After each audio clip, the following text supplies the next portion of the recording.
Painted application ધોરણ 6 થી 12ના વિદ્યાર્થીઓ માટે અપડેટ થઈ ચૂકી છે. આ એપ્લિકેશનમાં શું છે?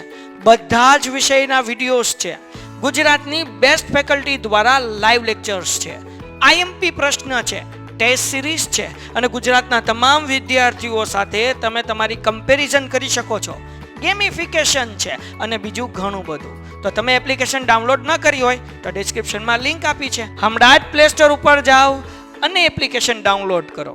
ઘરે બેઠીને સરસ મજાનું ગુજરાતની જોરદાર ફેકલ્ટી સાથે ભણો, સારા માર્ક્સે પાસ થાઓ. આપણે ચોથા ચેપ્ટરની વાત કરવી છે, ભારતનો સાંસ્કૃતિક વારસો, અને એમાંથી કેવા કેવા પ્રશ્ન તમને પૂછાય એનું રેપિડ રિવિઝન કરવાનું છે. બરાબર, ચોથું ચેપ્ટર પહેલું, બીજું ને ત્રીજું એનું રેપિડ રિવિઝન થઈ ગયું. જો રેપિડ રિવિઝનમાં કઈ વાંધો આવ્યો, જો પહેલા તો ભણાયું આખું ડિટેલમાં એકવાર સિલેબસ પૂરો કર્યો, પછી રેપિડ રિવિઝનમાં બીજી વાર અને ત્રીજી વાર જો તમારે વિડીયો જોવા હોય તો લાઈવની અંદર 3 વખત અત્યાર સુધીમાં રિવિઝન થઈ ગયું. પરીક્ષાના તો હજી વાર છે.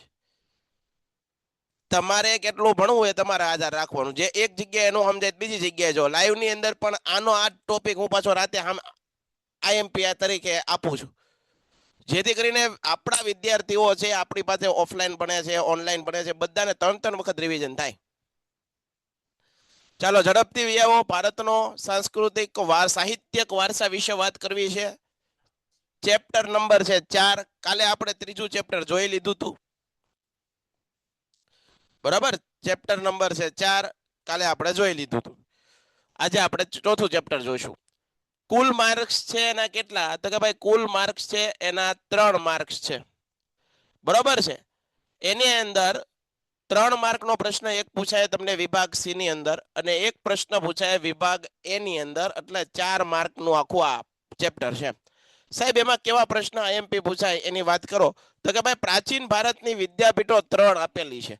આ 3 વિદ્યાપીઠોમાંથી કોઈ પણ એક વિદ્યાપીઠ તમારે ફરજિયાત કરી લેવાની થાય છે. પ્રાચીન ભારતની વિદ્યાપીઠ તક્ષશિલા હોય, ચાહે નાલંદા હોય અને ચાહે વલભી હોય. આ 3માંથી દરેક 3 મોસ્ટ આઈએમપી છે એ તમારે પરીક્ષામાં કરી નાખવાની છે. બરાબર. એના પછી આગળ જઈએ. મધ્યકાલીન સાહિત્ય વિશે નોંધ લખો, પરીક્ષામાં પૂછાય. પરીક્ષામાં આ પ્રશ્ન પણ પૂછાય, એ પણ યાદ રાખજો. એના પછી વેદો, એ આપણો મૂળ ગ્રંથ છે, એ તો આવડવો જ જોઈએ. વેદોની અંદર 4 વેદો જોઈ લેવાના: ઋગ્વેદ, યજુર્વેદ, સામવેદ અને અથર્વવેદ. એના વિશેની પણ માહિતી તમને જાણ હોવી જોઈએ. તો વિદ્યાર્થી મિત્રો જોઈએ, પેલા વેદો વિશે આપણે જે કામની વાતો છે જોઈ લઈએ. આ વેદો વાળો પ્રશ્ન પૂછાય છે એટલે હું એમાં સમય લઈશ. જે પ્રશ્ન પૂછાય છે અને આઈએમપી છે એમાં હું વધારે સમય લઈશ. આ મોસ્ટ આઈએમપી પ્રશ્ન છે. આ પ્રશ્ન છે દીકરાઓ, મોસ્ટ આઈએમપી પ્રશ્ન છે અને મોસ્ટ આઈએમપી પ્રશ્ન હોય એમાં હું થોડુંક વધારે સમય લેવાનું પસંદ કરીશ, કારણ કે તમને આપણે રેપિડ રિવિઝનમાં આઈએમપી પ્રશ્નો છે એ વધારે દેવાના છે, જેથી કરીને જે વિદ્યાર્થીઓ અત્યાર સુધી તૈયારી નથી કરી અને પાસ થવું છે, સારા માર્કે પાસ થવું છે, ઓછી મહેનતે પાસ થવું છે, એવા વિદ્યાર્થીઓ આ લેક્ચર ખાલી જોશે ને તો પણ એને ફાયદો થશે. એવા વિદ્યાર્થી મિત્રો આ લેક્ચર જોશે ને તો પણ એને ફાયદો થશે. બરાબર છે. તો આ બધાએ ધ્યાન આપવાનું છે. એકવાર હું કોમેન્ટ બંધ કરી દઉં ને એટલે ખોટી ચર્ચાઓ ઓછી થાય અને અહીંયા ધ્યાન આપે બધા. હાલો, તમારે અહીંયા જ ધ્યાન દેવાનું છે. ભારતમાં વેદો કેટલા છે? કયા કયા છે? વેદો મૂળ કેટલા છે? 4 વેદો છે. ઋગ્વેદ છે, યજુર્વેદ છે, સામવેદ અને અથર્વવેદ. ઉભા રહો, જો વેદો વિશે છે ને તો એનો મેં અહીંયા આગળ લખેલું છે. જો આ ધ્યાન આપો. વેદોનો અર્થથી શરૂઆત થાય. ભાઈ વેદો વિશે તમને પરીક્ષામાં પૂછાય તો કેટલી વસ્તુ યાદ રાખવાની, અહીંયા ધ્યાન આપો. વેદોનો શાબ્દિક અર્થ થાય છે વિદ ધાતુ ઉપરથી. સંસ્કૃત ભાષાનો એક શબ્દ છે વિદ. આ વેદો સંસ્કૃતમાં લખાયેલા છે. ઋષિ મુનિઓની ભાષા કહેવાય સંસ્કૃતને, વિદ્વાનોની ભાષા કહેવાય સંસ્કૃત ભાષા. આપણા જે કાંઈ પણ પુરાણો શાસ્ત્રો એ બધા લખાણા ને એ સંસ્કૃતમાં લખાણા. વેદોનો શાબ્દિક અર્થ થાય છે વેદ કયા શબ્દ ઉપરથી ઉતરી આવ્યો? વિદ ધાતુ પરથી ઉતરી આવ્યો, જેનો અર્થ થાય છે, ઘણા વિદ્યાર્થીઓને હું એમ કહું કે આ જ્ઞાન અર્થ થાય છે તો એમ કે છે ના ના, એનો અર્થ થાય છે જાણવું એવો પણ થાય અને જ્ઞાન એવો અર્થ પણ થાય છે. વિદ્યાર્થી જાણવું આ પણ અર્થ થાય છે વેદોનો અને જ્ઞાન એવો પણ એનો અર્થ થાય, કારણ કે વેદોની અંદર જ્ઞાનની વાતો બહુ કરવામાં આવેલી છે. કઠણાઈ એ છે કે આપણે બધાને સંસ્કૃત આવડતું નથી ને આપણે કોઈ આપણા ગ્રંથો વાંચતા નથી. બાકી આપણા વેદની અંદર તમામ વિશ્વનું જ્ઞાન છે આપણા વેદોની અંદર આપેલું છે. બરોબર, બહુ સારું એવું જ્ઞાન છે. હવે જુઓ વેદોની સંખ્યા કેટલી છે સાહેબ? તો વેદોની સંખ્યા છે 4. વેદોની સંખ્યા કેટલી છે? 4. ઓકે. કઈ ભાષામાં લખાણું? તો મેં હમણાં જ કીધું કે વિદ્વાનોની ભાષા, દેવ ભાષા, સંસ્કૃત ભાષાની અંદર આપણા વેદો લખાણા છે. વેદોને સમજવા માટે શેની જરૂર પડે? તો વેદોને સમજવા માટે એના અંગની જરૂર પડે કે ભાઈ એટલી વસ્તુ આવડતી હોય તો વેદો તમે વાંચી શકો. તો એમાં કયું કોણ કોણ આવે? શિક્ષા, કલ્પ, છંદ, વ્યાકરણ, નિરુક્ત અને જ્યોતિષ. જે લોકોને આટલી વસ્તુ આવડતી હોય ને વેદો વાંચીએ કે બાકી નો વાંચીએ કે આપણને આમાંથી નો આવડે કઈ. સંસ્કૃતના પ્રાધ્યાપક હોય ને આવડે. પેલો વેદ છે ઋગ્વેદ. ઋગ્વેદ છે એ સૌથી પ્રાચીનતમ વેદ માનવામાં આવશે, સૌથી જૂનો વેદ, સૌથી પ્રાચીન વેદ તરીકે ઋગ્વેદ. ઋગ્વેદમાં 10 ભાગ છે. એમાં ઋચાઓ કેટલી છે? તો 1028. વિષય કોની વાત કરવામાં? દેવતાઓની સ્તુતિ. એના પછી યજુર્વેદ. યજુર્વેદ એટલે કે યજ્ઞનો વેદ. એની અંદર યજ્ઞો વિશેની વાત કરવામાં આવી છે. અને આ યજુર્વેદ છે એ ગદ્ય અને પદ્ય આ બે રીતે લખાયેલો વેદ છે. સામવેદ, એને કાલે જ આપણે મેં જ્યારે ચેપ્ટર રિવિઝન કરાવો ત્યારે મેં કીધું કે સામવેદને સંગીતની ગંગોત્રી તરીકે પણ ઓળખવામાં આવે છે. આ યાદ રાખજો. અથર્વવેદ તંત્ર મંત્ર, કર્મકાંડ, હોમ હવન, હવનની બધા પ્રકારો, બરોબર છે, રોગનું નિવારણ, આવી બધી બાબતો અથર્વવેદમાં લખવામાં આવેલી છે. તંત્ર મંત્રનો વેદ. સાહેબ અહીંયા વચ્ચે ડોટ હું કરવા કર્યું? કારણ કે અમુક વિદ્વાનો છે, અમુક લોકો છે આ અથર્વવેદને વેદ માનતા નથી. એવું કહેવાય છે કે અનાર્ય દ્વારા લખાયેલો છે. એ બહુ થોડુંક વધારે ઊંડાણમાં ઉતરી જાઓ. આપણે એ નથી યાદ રાખવું. આપણે એટલું યાદ રાખો વેદો કેટલા છે, કઈ ભાષામાં લખાયેલા છે, કયા વેદમાં કઈ વાતો છે. એપિક. આપણા જે મહાકાવ્યો છે ને એના વિશે થોડીક ચર્ચાઓ કરી લઈએ. બહુ કામની વસ્તુ છે. સમજાય એવી વસ્તુ તમારે આ સમજી લેવાની છે. ભાઈ આપણા પુરાણોની અંદર, આપણા પ્રાચીન સાહિત્યોની અંદર છે એ મહાકાવ્યો કયા કયા? બરાબર છે, એપિક કહેવાય. આપણા મહત્વના ગ્રંથો જેને આપણે કહીએ તો એમાં મુખ્યત્વે રામાયણ છે, રામચરિત માનસ છે અને એક છે મહાભારત. આ મહાભારતની અંદર જ તે ભગવદ્ ગીતા આવી જાય. મહાભારતનો જ એક પાઠ છે ભગવદ્ ગીતા. ફરી વાર કહું છું કે આપણા મહાકાવ્યો કયા? તો કે ભાઈ એક રામાયણ છે, રામચરિત માનસ છે અને મહાભારત. તો આના વિશે વિદ્યાર્થી મિત્રો તમને માહિતી હોવી જોઈએ. તમે ભણો છો એટલે નહીં, કોઈ પણ આપણે ભારતીય છીએ અને આપણા ગ્રંથો વિશે આપણને થોડી પણ માહિતી ન હોય. રામાયણ ક્યાંનો ગ્રંથ છે? તો આપણે એમ કહીએ શ્રીલંકાનો. તો કોઈક દાંત નો કાઢે કેલા ભાઈ તમારા ગ્રંથો અવડા મહાન છે, તમને ખબર પણ નથી, તો એ તો ભોઠા પડીએ આપણે. તો એવું ન થાય એના માટે જુઓ તમે રામાયણની રચના કોણે કરી? તો મહર્ષિ વાલ્મીકીએ રામાયણની રચના કરી. મહર્ષિ વાલ્મીકી નામના ઋષિ હતા, એણે રામાયણની રચના કરી. સાહેબ રામાયણનું જૂનું નામ શું છે? ચતુર્વિશતિ સહસ્ત્ર સંહિતા. રામાયણનું જૂનું નામ શું છે? ચતુર્વિશતિ સહસ્ત્ર સંહિતા. ચતુર્વિશતિ એનો મતલબ થાય 24. સાંભળજો, ચતુર્વિશતિનો અર્થ થાય 24. સહસ્ત્રનો મતલબ થાય 1000. એનો મતલબ રામાયણની અંદર શ્લોક કેટલા છે? 24,000 શ્લોક. કાંડ કેટલા? કાંડનો મતલબ આપણે બધા ખરાબ કરીએ, પણ કાંડનો મતલબ ખરાબ અર્થમાં નથી લેવો, બહુ સારો અર્થ થાય છે. પ્રસંગ, કોઈ પણ સારો પ્રસંગ હોય ને એના માટે શબ્દ વપરાય સંસ્કૃતમાં કાંડ. તો કે ભાઈ રામાયણની અંદર 7 કાંડ એટલે કે 7 ચેપ્ટર આપેલા છે. બરોબર, અયોધ્યા કાંડ આપ્યું છે, અરણ્ય કાંડ આપ્યું છે, કિષ્કિંધા કાંડ આપેલું છે, લંકા કાંડ આપેલું છે, સુંદર કાંડ જેની અંદરથી હનુમાન ચાલીસા સુંદર કાંડમાં છે. તો એવા ઉત્તરકાંડ, આવા રામાયણની અંદર કાંડ આપેલા છે. કાંડનો મતલબ થાય પ્રસંગ. કાંડનો મતલબ શું થાય? પ્રસંગ. તો વિદ્યાર્થી મિત્રો રામાયણ વિશે વાત કરી. રામાયણનું જૂનું નામ, રામાયણની રચના કરી મહર્ષિ વાલ્મીકી. જૂનું નામ ચતુર્વિશતિ સહસ્ત્ર સંહિતા, 24,000 શ્લોક, 7 કાંડ. આવડી ગયું છે. રામચરિત માનસની રચના કોણે કરી? રામચરિત માનસની રચના કરી ગોસ્વામી તુલસી. ચાલો ભાઈ હવે છે ને હું ભણાવવામાં ધ્યાન દઉં, કારણ કે તમે હાલો અહીંયા ધ્યાન આપો. એકદમ ક્લિયર અવાજ આવે છે. રામાયણની વાત કરી. રામાયણ પછી રામચરિત માનસ. રામચરિત માનસની રચના કોણે કરી? ગોસ્વામી તુલસીદાસ. રામચરિત માનસની રચના કોણે કરી છે? ગોસ્વામી તુલસીદાસે રામચરિત માનસની રચના કરી છે. તો આ યાદ રાખજો. મહાભારત, મહાભારતની રચના કોની થી? મહર્ષિ વેદવ્યાસે મહાભારતની રચના કરેલી. એનું બીજું નામ શું છે? જય સંહિતા અથવા સત સહસ્ત્ર સંહિતા. સતનો મતલબ થાય 100 અને સહસ્ત્રનો મતલબ થાય 1000, 1,00,000 શ્લોક ધરાવતો આ ગ્રંથ છે. પર્વની સંખ્યા 18 ચેપ્ટર છે મહાભારતમાં, અને એનો જ એક ભાગ છે ભગવદ્ ગીતા. બરાબર. ત્યારબાદ આગળ વધીએ. વૈદિક સાહિત્ય કઈ ભાષામાં લખાણું? વેદો છે કઈ ભાષામાં લખાણા? જો તમને સરસ મજાનું આપ્યું છે, તમે લેક્ચરમાં ધ્યાન ન દો ને તો મજા આવે. આ રેકોર્ડેડ લેક્ચર મળી જાય તમને, યુટ્યુબમાં લાઈવ મળી જાય, છતાં કોઈ લખવાનો પ્રયત્ન નથી કરતા. પીડીએફ કરો છો. આ બધી પીડીએફ ઓલરેડી એકવાર મેં મોકલી દીધેલી છે તમને. જ્યારે પણ પરીક્ષા આવે ત્યારે પીડીએફ ગોતવા નીકળવાનું, જ્યારે પણ તરસ લાગે ત્યારે કુવા ખોદવા બેઠવાનું. તો આ તો કોઈ ડાયા વિદ્યાર્થીના લક્ષણ નથી, એના લખણ જ નથી. આ પરીક્ષા પહેલા પૂર્વ તૈયારી હોવી જોઈએ. જે ચેપ્ટર હાલે છે ત્યારે આ બધું કરવાનું હોય ને. કાલે હું તમને સરસ મજાના ટોપિક ભણાવતો હતો, ત્યારે બધા કોમેન્ટોમાં પોતપોતાના બર્થડે વિશ કરતા હતા. એટલે મેં તમને પીડીએફ નો મૂકી. એ તમારી સજા છે, એ નહીં પીડીએફ આવે. વૈદિક સાહિત્ય કઈ ભાષામાં લખાણું? સંસ્કૃત ભાષામાં. અહીંયા ધ્યાન આપજો ને કે આજની પીડીએફ નહીં મોકલું. તમારે ગંભીરતાથી ભણવાનું છે, કારણ કે મમ્મી પપ્પાએ આપણા વાહે ખર્ચો કરે છે, મહેનત કરે છે, એની જવાબદારી પૂરી કરે. અને આપણે અહીંયા છે ને કોમેન્ટો કરવા નથી આવતા, ભણવા માટે આવીએ. હા, એક વસ્તુ અલગ છે, હું તમને છેલ્લા 10 મિનિટમાં પૂછીશ. નો ખબર હોય કહી દેવાનું, ચેપ્ટર ને રિલેટેડ પૂછવાનું. વૈદિક સાહિત્ય કઈ ભાષામાં? વેદો સંસ્કૃતમાં લખાણા. બૌદ્ધ સાહિત્ય કઈ ભાષામાં લખાણું? પાલી ભાષામાં.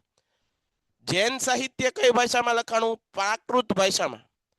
બૌદ્ધ ધર્મ ગ્રંથના નામ. બૌદ્ધ ધર્મના મહાન ગ્રંથો કયા થયા? તો ભાઈ ત્રિપિટક, સૂત્ર પિટક, વિનય પિટક અને અભિધમ પિટક એવા ગ્રંથો છે બૌદ્ધ ધર્મના. એના પછી આગળ વધીએ. સંસ્કૃત ભાષાના મહાન વ્યાકરણ શાસ્ત્રી થઈ ગયા એક. સંસ્કૃત ભાષાના એ મહાન વ્યાકરણ શાસ્ત્રી છે, એનું નામ શું હતું? તો એનું નામ હતું પાણિની. પાણિની સંસ્કૃત ભાષાના મહાન વ્યાકરણ શાસ્ત્રી હતા. તેને 3996 શ્લોક ધરાવતો, 3996 શ્લોક ધરાવતો અને 8 ભાગમાં, 8 વિભાગમાં એક ગ્રંથ લખ્યો. એનું નામ હતું અષ્ટાધ્યાયી. 8 ભાગમાં વિભાજિત ગ્રંથ, એને કહેવાય અષ્ટાધ્યાયી. તો સંસ્કૃત વ્યાકરણના પિતા કોને કહેવામાં આવે છે? પાણિની. આ પાણિનીએ જે સંસ્કૃત વ્યાકરણ ગ્રંથ લખ્યું એ એટલું બધું ઓથેન્ટિક છે, એ એટલું બધું પ્રમાણિત છે કે આજે એને કોમ્પ્યુટર, જે કોમ્પ્યુટરની લેંગ્વેજ પણ એને નકારતી નથી. કોમ્પ્યુટર છે એ પણ એમ સ્વીકારે છે કે પાણિનીના વ્યાકરણ ગ્રંથમાં કોઈ જાતની ભૂલ નથી.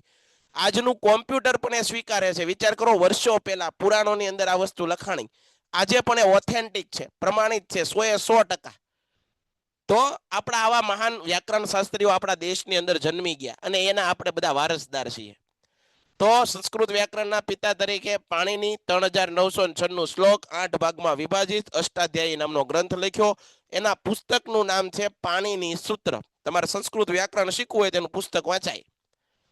સાહેબ, એવી જ રીતે આપણા ગુજરાતી ભાષાના એક મહાન વ્યાકરણ શાસ્ત્રી થઈ ગયા સોલંકી વંશની અંદર. એનું નામ હતું હેમચંદ્રાચાર્ય. આ હેમચંદ્રાચાર્ય સોલંકી વંશમાં થયા અને ભોજ રાજાના વ્યાકરણ ગ્રંથમાંથી એને પ્રેરણા લઈ અને ગુજરાતી ભાષાનો વ્યાકરણ ગ્રંથ લખ્યો ગુજરાતીની અંદર. એ વ્યાકરણ ગ્રંથનું નામ છે સિદ્ધહેમ શબ્દાનું શાસન. સિદ્ધહેમ શબ્દાનું શાસન. બંને વ્યાકરણ શાસ્ત્રીના પિતાને સમજાવી દીધા. સંસ્કૃત વ્યાકરણના પિતા પાણિની, ગુજરાતી વ્યાકરણ છે, ગુજરાતી ભાષાના મહાન વ્યાકરણ શાસ્ત્રીને પણ સમજાવી દીધા મેં. બરોબર. એનું નામ હતું હેમચંદ્રાચાર્ય, આચાર્ય હેમચંદ્રાચાર્ય. એના પછી વિદ્યાર્થી મિત્રો તમને આ પ્રશ્ન પૂછાય છે, દ્રવિડ કુળની સૌથી પ્રાચીન ભાષા. દ્રવિડ લોકો કઈ ભાષા, એની સૌથી પ્રાચીન ભાષા કઈ દ્રવિડ કુળની? તો તમિલ ભાષા દ્રવિડ કુળની સૌથી પ્રાચીન ભાષા છે. કઈ ભાષા? તમિલ ભાષા. એના પછી ભાષ્યશાસ્ત્ર નામના ગ્રંથની રચના કોણે કરી? શંકરાચાર્યએ ભાષ્યશાસ્ત્ર નામના ગ્રંથની રચના કરી. કોણે કરી? શંકરાચાર્ય. આ બધું જ આઈએમપી રાતે લાઈવમાં આવીશ. અહીંયા નો સમજાય પાછું લાઈવમાં એકવાર જોઈ લો. 2 થી 3 વખત રિવિઝન થઈ જાય ભાઈ. પરીક્ષામાં આ પ્રશ્ન વિદ્યાર્થી મિત્રો પૂછાય અને આપણને આવડવો પણ જોઈએ. બરોબર. ગુપ્ત યુગને સંસ્કૃત સાહિત્યનો સુવર્ણ યુગ કહેવાય. ગુપ્ત યુગ છે એને સંસ્કૃત સાહિત્યનો સુવર્ણ યુગ કહેવાય. શા માટે સાહેબ? Golden era of Gupta dynasty. ગુપ્ત યુગને સંસ્કૃત સાહિત્યનો સુવર્ણ યુગ એટલા માટે કહેવાય કે ગુપ્ત યુગનું શાસન ભારતમાં હતું ત્યારે ઘણા બધા મહાન લેખકો થયા. સંસ્કૃત ભાષાના એવા એવા મહાન કવિઓ થયા, લેખકો થયા કે જેને ઘણા બધા ગ્રંથો લખ્યા અને એ બધા ગ્રંથો મહાન ગ્રંથો હતા. આથી ગુપ્ત યુગને કહેવાય કલાનો સાહિત્યનો સુવર્ણ યુગ કહેવામાં આવે છે. ગુપ્ત યુગમાં સંસ્કૃત કાવ્યો અને નાટકો બહુ વિશેષ પ્રમાણમાં લખાણા. આ સમયમાં મહાન કવિ કાલિદાસ થઈ ગયા, ભવભૂતિ થઈ ગયા, ભારવી, કિરાતાર્જુનિયમ, ભારવી થઈ ગયા, ભર્તુહરિ, બાણભટ્ટ જેવા મહાન કવિઓ આપણા દેશને આ ગુપ્ત યુગમાં મળ્યા. એ સૌમાં મહાકવિ કાલિદાસ તેની કાવ્ય કલા અને ઉત્કૃષ્ટ શૈલીના કારણે વિશ્વ પ્રસિદ્ધ મળી. તેણે અભિજ્ઞાન શાકુંતલમ નામનો ગ્રંથ લખ્યો. કુમાર સંભવમ, રઘુવંશમ, મેઘદૂતમ, ઋતુસંહાર, માલવિકાગ્નિમિત્રમ, અભિજ્ઞાન શાકુંતલમ. આ અભિજ્ઞાન શાકુંતલમ તો એવો સરસ મજાનો ગ્રંથ હતો કે જર્મન કવિ ગેટ, મહાન જર્મન કવિ હતા, એનું નામ હતું ગેટ. આ જર્મન કવિ ગેટે માથે પગે લાગીને ગ્રંથને માથે મૂકીને નાચ્યા હતા. આટલા સરસ મજાના નાટકો આપણા સંસ્કૃત ભાષામાં મહાકવિ કાલિદાસે લખ્યા. પણ વાંધો એ પડે છે, મેં તમને હમણાં જ કીધું કે આપણા ગ્રંથો સંસ્કૃતમાં લખાણા પણ આપણને સંસ્કૃત વાંચતા આવડતું નથી. જો આ ગુજરાતીમાં હોત, જો આપણી માતૃભાષામાં હોત તો વાંધો આવે જ નહીં. અત્યારે સંસ્કૃત શીખવું જોઈએ. વિશ્વની યુનિવર્સિટીઓમાં સંસ્કૃત શીખવાડવામાં આવે છે. આપણા ભગવદ્ ગીતા, મહાભારત, શાસ્ત્રોના ગ્રંથોનું વિશેષ પઠન કરવામાં આવે, વંચાવવામાં આવે છે, એના લેક્ચર લેવામાં આવે છે. અને આપણે બધા ભારતીય છીએ, આપણા તો આ વારસો છે, આપણા તો આ ગ્રંથો છે. આપણે નહીં વાંચીએ તો કોણ વાંચશે? બરાબર. તો આ ગ્રંથોની અંદર બહુ સારી એવી વાતો કરવામાં આવેલી છે. અભિજ્ઞાન શાકુંતલમની વાત કરી. આ સમયમાં અન્ય પ્રસિદ્ધ કૃતિઓમાં બાણભટ્ટ રચિત હર્ષચરિત અને કાદંબરી, ભવભૂતિ રચિત ઉત્તરામચરિત, ભારવીએ કિરાતાર્જુનિયમ લખ્યું, વિશાખદત્ત, મુદ્ર રાક્ષસ, શુદ્ર મુચ્છકટિકમ, દંડી એ 10 કુમાર ચરિત જેવા નાટકો લખ્યા. તો આ બધી વાતો છે એ તમને યાદ રહેવી જોઈએ. કોણે કઈ રચના લખી, કોણે કઈ રચના લખી. દાખલા તમને પરીક્ષામાં એમ પૂછાય કે ભાઈ કિરાતાર્જુનિયમ નામનો ગ્રંથ કોણે લખ્યો, તો તમને આવડવું જોઈએ ભારવીએ. તમને એમ પૂછાય માલવિકાગ્નિમિત્રમ નામનો ગ્રંથ કોણે લખ્યો, મહાકવિ કાલિદાસ. બરાબર. તો આવા ગ્રંથો યાદ આવે. તમને એમ લાગે કે અભિજ્ઞાન શાકુંતલમ નામનો ગ્રંથ કોણે લખ્યો, તો કાલિદાસ. એમ તો અહીંયા ધ્યાન આપો. કાલિદાસ વિશેની અગત્યની માહિતી. મહાન કવિ કાલિદાસ વિશેનો આપણે પરિચય લઈએ. મહાકવિ થઈ ગયા કાલિદાસ. અને આ કાલિદાસ વિશેનો પરિચય આપણે લઈએ તો જુઓ, પરીક્ષામાં પૂછાય વ્યક્તિ પરિચય આપો. 3 માર્કમાં પૂછાય વ્યક્તિ પરિચય આપો મહાકવિ કાલિદાસ. લ્યો, કાલિદાસ વિશે જણાવો. તો તમારે લખવાનું કે કાલિદાસ છે એ ઈસવીસન 5મી સદીમાં થઈ ગયા, ગુપ્ત યુગમાં થઈ ગયા, સંસ્કૃત ભાષાના મહાન કવિ હતા. ચંદ્રગુપ્ત બીજાના સમયમાં 9 રત્નોમાંના એક રત્ન હતા. બરોબર છે. સંસ્કૃતમાં એને ઘણા બધા નાટકો લખ્યા. કયા નાટકો લખ્યા સાહેબ?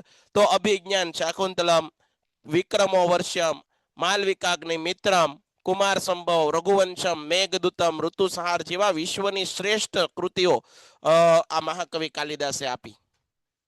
બરાબર છે. મહાકવિ કાલિદાસને ભારતના શેક્સપિયર તરીકે પણ ઓળખવામાં આવે. વિશ્વનો મહાન સાહિત્યકાર શેક્સપિયર, વિલિયમ શેક્સપિયર, એને કેવા સરસ મજાના નાટકો લખ્યા. એનાથી પણ સારા નાટકો કાલિદાસે લખ્યા.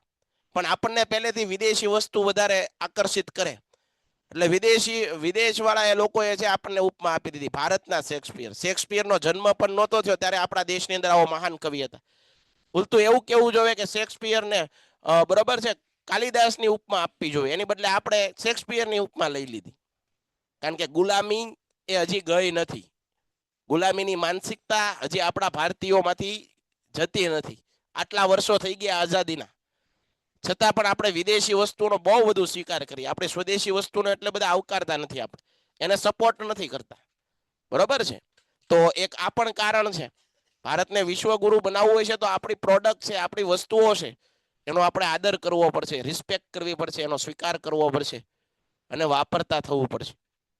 આ એક કારણ છે, યાદ રાખજો તમે. તો આ વાત કરી મહાકવિ કાલિદાસ વિશે. તમને આવડવું પડે વ્યક્તિ પરિચયમાં પૂછે તો. એના પછી જોઈએ, જો આ અગત્યની રચનાઓ બધી મેં આ ચેપ્ટર વાઇઝ આપી દીધી. આ ચેપ્ટરમાંથી જેટલા પણ પ્રશ્ન પૂછાય સાહિત્યને લઈને એ બધું અહીંયા મેં ગોઠવી દીધું છે. આપો અગત્યના સાહિત્યની રચનાઓ. મહાકવિ ભાસે કયા નાટકો લખ્યા? કર્ણભાર, ઉરુભંગ અને દૂતવાક્યમ. કર્ણભાર, ઉરુભંગ અને દૂતવાક્યમ કોને લખ્યા? તો કે ભાઈ મહાકવિ ભાસ. મહાકવિ ભાસે શું લખ્યું? કર્ણભાર, ઉરુભંગ, દૂતવાક્યમ. ઓકે. ભવભૂતિ એ કયા નાટકો લખ્યા? મહાવીર ચરિતમ, ઉત્તરામ ચરિતમ, માલતી માધવ. આ એને રચના કરી. હવે સાહેબ આમાં સમજાવટ કરી. એલા ભાઈ, કોઈ લેખકે કોઈ નાટક લખ્યું હોય તો એમાં સમજવાનું શું હોય કે નાટક એને લખ્યું એટલું સમજવાનું હોય ને, પાકું કરવું પડે. એને 8 થી 10 વાર બોલવું પડે, એકવાર મોઢે લખવું પડે તો પાકું થાય. આમાં સમજવાની વાત નથી. આ લેખક છે, આ એના નાટકો છે. સમજણ પડી? આ એની ટૂંકમાં પુસ્તકો છે કે નાટકો છે કે ગ્રંથો છે. ત્યારબાદ જુઓ બાણભટ્ટ. બાણભટ્ટે શેની રચના કરી? તો હર્ષચરિત નામનું ગ્રંથ લખ્યો અને એક કાદંબરી નામની રચના કરી બાણભટ્ટે. ભારવીએ કિરાતાર્જુનિયમ નામનો ગ્રંથ લખ્યો. વિશાખદત્તે મુદ્ર રાક્ષસ નામનો ગ્રંથ લખ્યો. શુદ્ર કે મુચ્છકટિકમ નામનો ગ્રંથ લખ્યો. આનો અર્થ થાય માટીનું રમકડું. આનો અર્થ એવો થાય માટીનું રમકડું.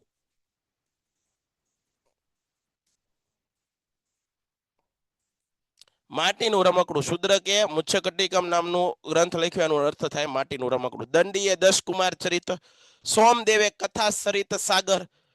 શંકરાચાર્ય મહાભાષ્યની રચના આગળ આવ્યું હતું. રામાયણની રચના મહર્ષિ વાલ્મીકીએ. જો રામાયણની અંદર 3 વસ્તુ, જો કેવું સરસ મજાનું લખાવી દીધું છે તમને. જુઓ અહીંયા સરસ. પેન્ટેડ એપ્લિકેશન ધોરણ 6 થી 12 ના વિદ્યાર્થીઓ માટે અપડેટ થઈ ચૂકી છે. આ એપ્લિકેશનમાં શું છે? બધા જ વિષયના વિડીયોઝ છે. ગુજરાતની બેસ્ટ ફેકલ્ટી દ્વારા લાઈવ લેક્ચર્સ છે. આઈએમપી પ્રશ્ન છે, ટેસ્ટ સિરીઝ છે અને ગુજરાતના તમામ વિદ્યાર્થીઓ સાથે તમે તમારી કમ્પેરિઝન કરી શકો છો. ગેમિફિકેશન છે અને બીજું ઘણું બધું. તો તમે એપ્લિકેશન ડાઉનલોડ ન કરી હોય તો ડિસ્ક્રિપ્શનમાં લિંક આપી છે. હમણાં જ પ્લે સ્ટોર ઉપર જાઓ અને એપ્લિકેશન ડાઉનલોડ કરો. ઘરે બેઠીને સરસ મજાનું ગુજરાતની જોરદાર ફેકલ્ટી સાથે ભણો, સારા માર્ક્સે પાસ થાઓ. સરસ મજાનું બોર્ડ વર્ક તમને અહીંયા મળે છે. તમારે ખાલી વાંચવાનું છે. રામાયણની રચના પૂછે તો મહર્ષિ વાલ્મીકી આવે. રામાયણની રચના પૂછે ને તો મહર્ષિ વાલ્મીકી. પણ તમને એમ પૂછે કે તમિલની અંદર રામાયણની રચના કોણે કરી? તમિલ ભાષામાં રામાયણની રચના કોણે કરી? તો પાછો જવાબ ફરી જાય. કોણ આવે? કંબલ. તમિલ ભાષામાં રામાયણની રચના કરનાર કોણ? તો કે ભાઈ કંબલ. પરંતુ બંગાળી ભાષામાં રામાયણની રચના કરનાર કોણ ભાઈ? બંગાળી ભાષામાં. તો પાછો જવાબ ફરી જાય કૃતિવાસ. રામાયણની કેટલી ભાષાઓમાં ટ્રાન્સલેટ કરવામાં આવેલી, કેટલી ભાષાઓમાં લેખકોએ લખી? તો સૌપ્રથમ રામાયણની રચના મહર્ષિ વાલ્મીકીએ. તમિલ ભાષામાં રામાયણની રચના કંબલ. બંગાળીમાં કૃતિવાસ, એને રામાયણની રચના કરી. પણ સાહેબ એમ પૂછે રામચરિત માનસ નામના ગ્રંથની રચના કોણે કરી? રામચરિત માનસ નામના ગ્રંથની કોણે રચના કરી? તો જવાબ આવશે ગોસ્વામી તુલસીદાસ. કોણ આવશે? ગોસ્વામી તુલસીદાસ. સમજાય? ગોસ્વામી તુલસીદાસ. ઓકે. એના પછી જુઓ મહાભારત. મહાભારત નામના ગ્રંથની રચના કરી મહર્ષિ વેદવ્યાસ. ભગવદ્ ગીતા મહર્ષિ વેદવ્યાસ. કલ્હણ નામના કવિએ રાજતરંગણી નામનો ગ્રંથ લખ્યો. સૌપ્રથમ ભારતનો ઐતિહાસિક ગ્રંથ માનવામાં આવે છે. કાશ્મીરના ઇતિહાસ ઉપર આખો પુસ્તક લખ્યું છે. તમારે કાશ્મીરનો ઇતિહાસ જાણવો હોય તો આ કલ્હણનો રાજતરંગણી નામનો ગ્રંથ લખવો પડે, જાણવો પડે, વાંચવો પડે. તો કલ્હણે રાજતરંગણી નામનો ગ્રંથ. જયદેવે ગીત ગોવિંદ ગાયા. ગીત ગોવિંદ નામનું રચના કરી. ચંદબરદાઈ. આ ચંદબરદાઈ કોણ હતા ખબર? પૃથ્વીરાજ ચૌહાણ હતા ને એના મિત્ર હતા. ચારણ મિત્ર હતા ચંદબરદાઈ. પૃથ્વીરાજ ચૌહાણનો મિત્ર ચંદબરદાઈએ પૃથ્વીરાજ ચૌહાણના જે પરાક્રમો છે, જે પૃથ્વીરાજ ચૌહાણે જે સાહસ કર્યા છે અને જે રીતે વીર ગતિએ પોતે અવસાન પામ્યા હતા, એના વિશેનું તમામ આખો ઇતિહાસ, પૃથ્વીરાજ ચૌહાણનો ઇતિહાસ આ કવિએ લખેલો. એનું નામ છે પૃથ્વીરાજ રાસો. આ ગ્રંથ છે. તમારે પૃથ્વીરાજ ચૌહાણનો ઇતિહાસ જાણવો હોય તો આ ગ્રંથ વાંચવો પડે. દાખલા તરીકે કોઈ ડિરેક્ટર છે, એને મૂવી બનાવવું છે પૃથ્વીરાજ ચૌહાણ ઉપર, તો આ ડાયરેક્ટર છે ને ભાઈ, એ પિક્ચર બનાવવા, મૂવી બનાવવા સહેલા નથી. એ લોકો કેટલા ઓથેન્ટિક પુસ્તકો વાંચે, કેટલું બધું ડીપ રિસર્ચ હોય એનું, કેટલા ઊંડે સુધી ઉતર્યા હોય ત્યારે એ પિક્ચર બને. ને આપણે તો ખાલી જોઈને તરત એમ કહીએ સારું છે કે નથી સારું, પણ એની પાછળની મહેનત તો ઈ કરે છે. ટૂંકમાં એવું ન માનતા કે લોકો સેલિબ્રિટી છે એ મહેનત નથી કરતા. સેલિબ્રિટીઓ પણ એટલી મહેનત કરે છે. મહેનત તો બધાય કરવી જ પડે છે. આટલું વાત સમજતો તમે. જો આ પૃથ્વીરાજ ચૌહાણે છે એક પૃથ્વીરાજ રાસો નામનો ગ્રંથ લખ્યો. યાદ રાખી લેવું તમારે. કન્નડ સાહિત્ય, એક જ મિનિટ હાલો, અહીંયા ધ્યાન આપો. કન્નડ સાહિત્યની ત્રિમૂર્તિ તરીકે કોને ઓળખવામાં આવે? પરીક્ષામાં પ્રશ્ન પૂછાય. કન્નડ સાહિત્યની ત્રિમૂર્તિ, બરાબર. કન્નડ સાહિત્ય છે એની ત્રિમૂર્તિ તરીકે કોને ઓળખવામાં આવે? પંપા, પોન્ના અને રન્ના. ધોરણ 10 ચેપ્ટર નંબર 4. પ્રમાણિત કરવું હોય તો કરી લેવાનું. ટેક્સ્ટ બુકમાં પ્રશ્ન આપ્યો છે, કાલ સવારે તમને પરીક્ષામાં પૂછે, તમે વિરોધ નહીં કરી શકો. ટેક્સ્ટ બુકમાં આ વસ્તુ છે. કન્નડ સાહિત્યની ત્રિમૂર્તિ. પંપાએ આદિપુરાણ નામનો ગ્રંથ લખ્યો, પોન્નાએ શાંતિ પુરાણ નામનો ગ્રંથ લખ્યો અને રન્નાએ અજીતનાથ પુરાણ નામનો ગ્રંથ લખ્યો. અજીતનાથ પુરાણ. હાલો સાહેબ, ડન છે. તો આ વસ્તુ તમને દીકરાઓ આવડવી પડે. હવે આગળ વયા જઈએ. આગળ આ આટલા ગ્રંથો જોઈ લીધા. તમારી ટેક્સ્ટ બુકમાં છે ને આ બધા ગ્રંથો લાઈનસર આપ્યા છે. મેં તમને નોખા કરીને દીધા છે, જેથી કરીને તમને તૈયારી કરવામાં સરળ પડે. તમિલ સાહિત્ય, જો આખું આ જે વિભાગ છે આખો કયો છે? તમિલ સાહિત્ય. બરોબર, જોજો. તમિલ સાહિત્યની અંદર તિરુવુલ્લર નામના એક કવિ થઈ ગયા. તિરુવુલ્લર ને તો આવા જ નામ હોય ને, હુલ્લર ને હુલ્લર ને. તિરુવુલ્લર એક ગ્રંથ લખ્યો, એનું નામ હતું કુરલ. આ કાવ્ય સંગ્રહ હતો એ ભાષામાં. એતુ થોકઈ આ ગ્રંથ છે. 8 કાવ્યો ભેગા કરીને એક ગ્રંથ બનાવ્યો, એનું નામ છે એતુ થોકઈ. દાંત કાઢતા નહીં, આ એ ભાષાના નામ છે ભાઈ, એનો કઈક અર્થ થતો હોય. તોલકાપ્યમ છે એ તમિલ ભાષાનો જ ગ્રંથ છે, એ વ્યાકરણ ગ્રંથ છે. પથ્થુ પાતુ 10 ગીતોનો સમૂહ ને પથ્થુ પાતુ કહેવાય ને. શિલ્પાદિકારમ, મણિમેખલાઈ, આ બધા તમિલ સાહિત્યના ગ્રંથો. તમને એમ પૂછે કે ભાઈ તમિલ સાહિત્યના ગ્રંથો વિશે માહિતી આપો, તો આ બધા ગ્રંથો તમારે લખવા પડે, અને વાંચવા પડે તમારે. આમુક્ત માલ્યદા નામનો ગ્રંથ કૃષ્ણદેવરાયે લખ્યો. આમુક્ત માલ્યદા નામનો ગ્રંથ કોણે લખ્યો? કૃષ્ણદેવરાય. વિજયનગરના મહાન સમ્રાટ હતા એને. અવધી ભાષાનો સૌથી જૂનો ગ્રંથ, કેટલી વાર પરીક્ષામાં પૂછાણો. અવધી ભાષાનો સૌથી જૂનો ગ્રંથ કયો? અવધી ભાષાનો સૌથી જૂનો ગ્રંથ ચંદ્રાયન. ચંદ્રાયન. મુલ્લા દાઉદ નામના ઓલાએ લખેલો છે. તારીખે ફિરોજ શાહી નામનો ગ્રંથ લખ્યો છે ઝિયાઉદ્દીન બરની. ફારસી ભાષામાં તારીખે ફિરોજ શાહી, બરાબર છે. એ ગ્રંથ કોણે લખ્યો છે? ઝિયાઉદ્દીન બરની. ફતવાએ જહાંદરી, ઝિયાઉદ્દીન બરની, એ ફારસી ભાષામાં લખેલો. સાહેબ બૌદ્ધ સાહિત્ય. બૌદ્ધ સાહિત્યની અંદર ત્રિપિટક, બરોબર, એમાં સૂત્ર પિટક, વિનય પિટક અને અભિધમ પિટક, આવા 3 ગ્રંથોને ભેગા કરીને એક બનાવવામાં આવેલું પુસ્તક. મિલિંદ પહનો, એ પણ બૌદ્ધ ધર્મનું પુસ્તક છે. બૌદ્ધ સાહિત્ય પાલી ભાષામાં લખાયું. બૌદ્ધ ભિક્ષુકો જે જગ્યાએ પૂજા અર્ચના કરે, ભગવાનને પ્રાર્થના કરે, એ સ્થળને કહેવાય સ્તૂપ. અને એ કાલે મેં તમને રિવિઝન કરાવ્યું, સ્તૂપ એટલે શું. અગત્યના સ્તૂપો પણ કાલ ભણાવ્યા. પદ્માવત નામનું મહાકાવ્ય મલ્લિક મુહમ્મદ જાયસી. તમે કદાચ મૂવી જોયું હોય છે, પદ્માવતી નામનું મૂવી આવેલું. અને આ પદ્માવતી મૂવી છે ને, એ જ્યારે ડિરેક્ટરે પોતે ડિરેક્ટ કર્યું હોય છે આખું મૂવી, ત્યારે એને આ પદ્માવત નામનું મહાકાવ્ય આખું વાંચ્યું હોય છે.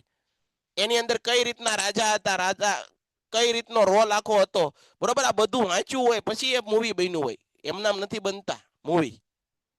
કોઈ પણ ઐતિહાસિક ગ્રંથ હોય તો એ વાંચવું પડે, કેટલી બધી એમાં ચર્ચાઓ કરવી પડે, વિચારણાઓ કરવી પડે, બરોબર છે. કોને કયો રોલ છે સેટ થતો એ જોવું પડે, કોનો અવાજ મેચ થાય છે એ જોવું પડે, બરાબર. તો આ બધી વસ્તુમાં મહેનત તો ખૂબ જરૂરી છે. ટૂંકમાં કહેવાનો મતલબ એમ છે. તો આ બધા સાહિત્યના ગ્રંથો તમને આવડવા પડે. એના પછી જુઓ, આઈને અકબરી નામનો ગ્રંથ લખ્યો અબુલ ફઝલ. આઈને અકબરી, અબુલ ફઝલે લખ્યો. દરબારે અકબરી, મોહમ્મદ હુસેન આઝાદે અને અકબરનામા, અબુલ ફઝલ. યાદ રાખજો, આઈને અકબરી. જો બધામાં અકબરી આવે. આઈને અકબરી પૂછે તો અબુલ ફઝલ. દરબારે અકબરી પૂછે તો મોહમ્મદ હુસેન આઝાદ. પણ અકબરનામા પૂછે તો અબુલ ફઝલ. ફતવાએ જાંદરીન એ આગળ આવી ગયો. બાબરે બાબરનામા તુર્કી ભાષામાં લખી. બાબરે પોતાની આત્મકથા લખી. શું લખી? આત્મકથા. અને એ આત્મકથાનું નામ હતું બાબરનામા. તો એ યાદ રાખજો. તુઝકે બાબરી એ ફારસી ભાષામાં લખ્યું. હુમાયુનામા, હુમાયુની બહેન હતું, એનું નામ હતું ગુલબદન બેગમ. આ ગુલબદન બેગમે હુમાયુનામા લખી. અને તુઝકે જહાંગીરી, જહાંગીરે લખી. ઓકે. પછી વિદ્યાર્થી મિત્રો આયા ધ્યાન આપો, આ અમીર ખુશરો વિશે યાદ રાખો. વ્યક્તિ પરિચય અમીર ખુશરો, કાલે પણ મેં તમને કદાચ થોડું ઘણું આના વિશે વાત કરેલી, અમીર ખુશરો વિશે. અમીર ખુશરો છે એની પ્રખ્યાત રચનાઓ, બરોબર. અલાઉદ્દીન ખિલજી, અમીર ખુશરો સલ્તનત યુગની અંદર થઈ ગયા. અમીર ખુશરો મહાન સંત હતા, જો એની મલ્ટી ટેલેન્ટેડ પર્સન હતા આ માણસ. એની અંદર કેટલી બધી સ્કિલ હતી. એક તો સંગીતકાર હતા, સારું એવું સંગીત જાણતા હતા, સાહિત્યકાર હતા, સારા એવા ગ્રંથો લખતા હતા, કવિ હતા, લેખક હતા અને સંત પણ. આટલા બધા ગુણ હતા એક માણસમાં. શાયરી અને કવાલી ક્ષેત્રે એનું બહુ યોગદાન, શાયરી અને કવાલી જોરદાર રજૂ કરતા. અમીર ખુશરોને તૃતીય હિન્દ અથવા હિન્દના પોપટ તરીકેની ઉપમા આપવામાં આવી. અમીર ખુશરો હિન્દવી ભાષાને પોતાની માતૃભાષા ગણતા એક બહારનો માણસ, બરોબર છે. એક સલ્તનત યુગમાં બહારથી આવેલો વિદેશી માણસ છે એ હિન્દવી ભાષાને પોતાની માતૃભાષા ગણતો. એનો મતલબ કે આપણને કેટલું માન આપતો આ માણસ, બરાબર. યાદ રાખજો. આશિકા નૂર સિપિહર, કિરાતુલ સદાયન, આવી બધી એને રચનાઓ લખેલી. અમીર ખુશરો રાખો તમે. આ 2-3 વિદ્યાપીઠો તમારે યાદ રાખીને રહેવાની છે. નાલંદા વિદ્યાપીઠ તમને આવડવી જ જોઈએ. નાલંદા વિદ્યાપીઠ ક્યાં આવેલી છે? તો બિહાર રાજ્યના પટના જિલ્લાના બડગાંવ પાસે આ વિદ્યાપીઠ આવેલી છે.